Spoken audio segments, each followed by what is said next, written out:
Live TV, सच सबसे आगे। नमस्कार, मैं हूं रंजीत झा और आप देख रहे हैं द लाइव टीवी। मोदी सरकार पीएम केयर्स फंड पर बुरी तरीके से फंसती हुई नजर आ रही है। पीएम केयर्स फंड की संवैधानिकता पर ही सवाल खड़े हो गए। दरअसल केयर्स फंड को बताया गया है कोर्ट में कि यह निजी है, यह सरकारी फंड नहीं है। तो ऐसे में सवाल यह उठता है कि इसमें जो लोग जुड़े हुए हैं वो तो पहले से संवैधानिक पद पर बैठे हुए हैं। वो सभी लोग कैसे नियमों का उल्लंघन कर पीएम केयर्स फंड से जुड़े? पहली बात तो ये। दूसरा सवाल यह उठता है, जब पीएम केयर्स फंड निजी है, प्राइवेट चैरिटेबल ट्रस्ट है, तो इसमें सरकारी कर्मचारियों को यह फरमान कैसे सुनाया गया कि सबको 1 साल तक अपनी सैलरी का थोड़ा हिस्सा जो है पीएम केयर्स फंड में जमा करना पड़ेगा, जब वह सरकारी नहीं है? तो इसको लेकर अब मामला तूल पकड़ा है, मामला कोर्ट में है। पीएम केयर्स फंड सवालों के घेरे में है। पूरा मामला हम आपको समझाने जा रहे हैं, पूरी खबर बताने जा रहे हैं कि कैसे यह मोदी सरकार पीएम केयर्स फंड बिना किसी प्रावधान के बनाई है, जिसमें सभी नियम कानूनों को ताक पर रख दिया गया है। प्रधानमंत्री, रक्षा मंत्री, हर कोई इस फंड से जुड़े हुए, ये सब संवैधानिक पद पर बैठे हुए हैं। फिर निजी ट्रस्ट कैसे चला रहे हैं? सवाल के जवाब तो मोदी सरकार को देने ही पड़ेंगे, लेकिन उससे पहले अपने स्क्रीन पर यह ट्वीट देखिए। इसमें सैयद सलमान अली ने पत्रिका वेबसाइट की खबर को शेयर किया है। 1 साल तक सरकारी कर्मियों की पीएम केयर्स फंड में जाएगी 1 दिन की सैलरी।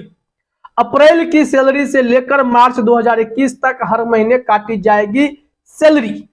ये खबर पुरानी है, लेकिन आज के संदर्भ में हम आपको ये बता रहे हैं। पहले इस खबर को देख लीजिए जरा। इसमें लिखा हुआ है, सरकारी कर्मियों को बढ़े हुए डीए और डीआर का भी करना होगा इंतजार। ये स्क्रीनशॉट इन्होंने शेयर किया। अब फिर आते हैं मुद्दे पर जो सलमान साहब पूछ रहे हैं। ट्वीट में उन्होंने लिखा है, जब पीएम केयर्स फंड निजी चैरिटेबल ट्रस्ट है और ये आरटीआई के अधीन नहीं आता और ना ही किसी संवैधानिक दायरे के, तो फिर किस अधिकार से सरकार ने सरकारी कर्मचारियों के वेतन से पैसे काट इस फंड में ट्रांसफर किए? पीएम केयर्स फंड का कोई हिसाब किताब नहीं है। आखिर इसका पैसा क्या होगा, नहीं होगा? अगर देश की जनता चाहे, जवाब चाहे, मांग ले कोई जवाब आरटीआई के जरिए, तब भी जवाब नहीं मिलने जा रहा, क्योंकि ये आरटीआई के अधीन आता ही नहीं है। इस वजह से सवाल है, किस हक से आपने 1 साल तक इन लोगों की सैलरी काटी? वापस कीजिए भाई। जब यह ट्रस्ट निजी है तो सरकारी आदेश कैसे जारी हो गया इस ट्रस्ट के लिए? फिर तो देश भर में कितने प्राइवेट ट्रस्ट चल रहे हैं, आप सब में पैसे डालिए, सबको कहिए कि अपनी अपनी सैलरी डाल दें, उसमें प्रधानमंत्री खुद डाल दें। सवाल तो गंभीर है। एक ट्वीट और हम आपको दिखाते हैं, बोलता हिंदुस्तान का ट्वीट है, जिसमें कोर्ट में सरकार ने यह मान लिया है कि यह ट्रस्ट प्राइवेट है, सरकारी नहीं है। और जब सरकारी नहीं है तो संवैधानिक पद पर बैठा हुआ आदमी प्राइवेट ट्रस्ट में कैसे मेंबर बना हुआ है? इसका जवाब कौन देगा? बोलता हिंदुस्तान का यह ट्वीट अपने स्क्रीन पर आप देखिए। इसमें लिखा हुआ है, मोदी सरकार ने हाईकोर्ट में माना पीएम केयर फंड न संविधान के किसी आर्टिकल के तहत बना है, ना ही संसद या विधानसभा में पास होकर। हाईकोर्ट में यह जानकारी दी गई है कि कहीं से भी इस पर कोई सहमति नहीं बनी, न किसी विधानसभा में, न किसी लोकसभा में, न किसी राज्यसभा में, कहीं भी कुछ भी ऐसा नहीं हुआ। तो फिर यह आर्टिकल का उल्लंघन ही तो है। संविधान में जितने धाराएं बने हैं, किसी को फॉलो नहीं किए बिना इस ट्रस्ट को बनाया गया। तो एक प्राइवेट ट्रस्ट है, प्राइवेट ट्रस्ट के भी नियम कानून होते हैं, और उस ट्रस्ट में कोई सरकारी पदों पर बैठा हुआ व्यक्ति मेंबर कैसे बनेगा? और देखिए इसमें हर कोई है, हम आगे आपको खबर में बताएंगे कौन कौन इसमें पदेन सदस्य होते हैं, कौन कौन इसको मॉनिटर कर रहा है।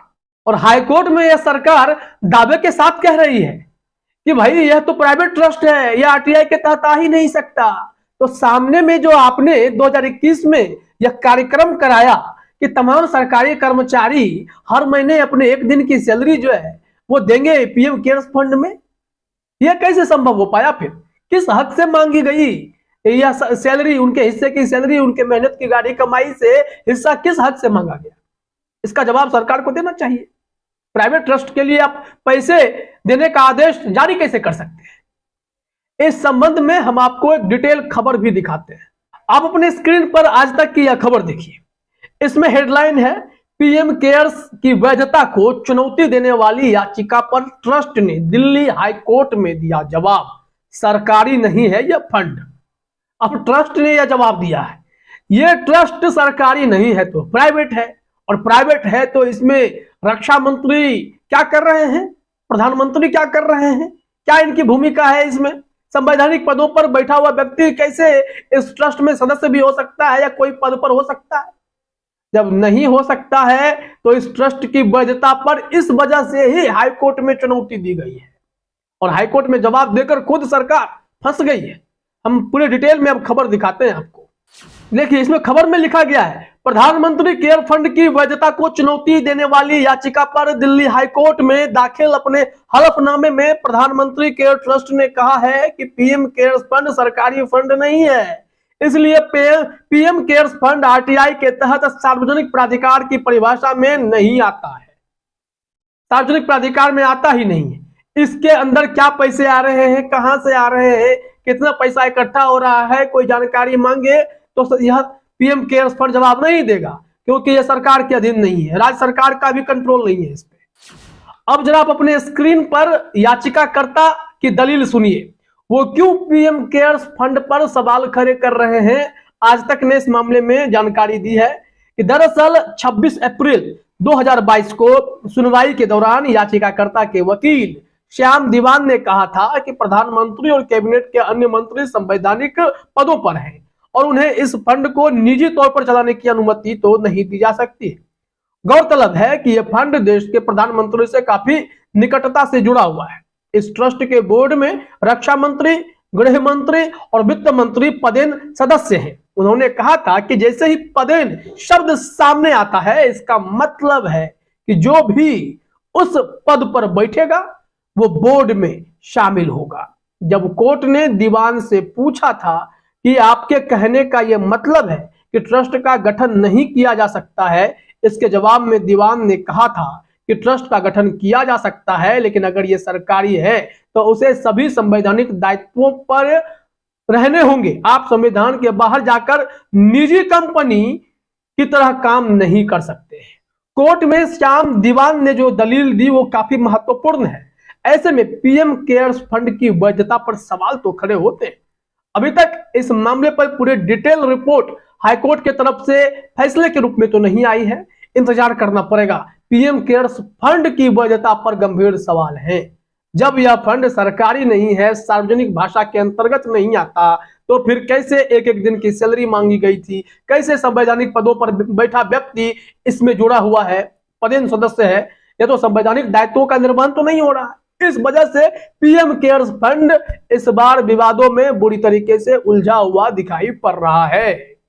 अब देखना होगा प्रधानमंत्री नरेंद्र मोदी क्या पीएम केयर्स फंड का नाम बदलेंगे या ऐसे प्राइवेट से फिर से सरकारी की ओर बढ़ाने की दिशा में काम करेंगे। कोई तो रास्ता निकालना पड़ेगा, नहीं तो संविधान और नियमों का उल्लंघन कोई नहीं कर सकता, चाहे वो देश के प्रधानमंत्री क्यों ना।